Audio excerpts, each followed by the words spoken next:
আসসালামু আলাইকুম। আপনাদের মাঝে আমি আর বিরক্ত করব না। তার কারণ আপনাদের কাছে আমি কিয়ামত পর্যন্ত ঋণী।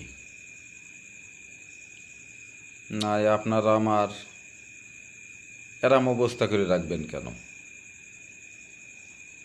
তো যাই হোক, মানুষের জীবনেই ভুল ত্রুটি আছে। তা আমি মূর্খ মানুষ, তোমাদের কাছ থেকে এই জিনিসগুলো আমাকে আদায় করে নেওয়ার মতন ক্ষমতা আমার নেই। তো যাই হোক, আমার মোবাইলই আর পাচ্ছে না, মোবাইলও কেনার মতন ক্ষমতা নেই যে পরবর্তীতে একটু জুতজাত করে নেব। এ ক্ষমতা আমার নেই, কেনার ক্ষমতাও নেই। এখন দলের পক্ষ থেকে যদি আমার একটা মোবাইল দেয়, তাহলে আমি হয়তো খোঁজ খবরগুলো নিতে পারবো। আমি তো অধিকার পাবো না, এটা তো বাস্তব কথা। ভালো মানুষের কপালে দুর্যোগ, ফের, কষ্ট যেইটা হয়ে থাকে সেইটাই আমার হয়েছে।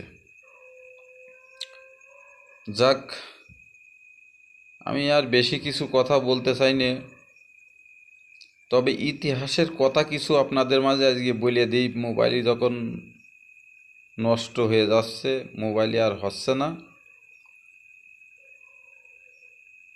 আজকে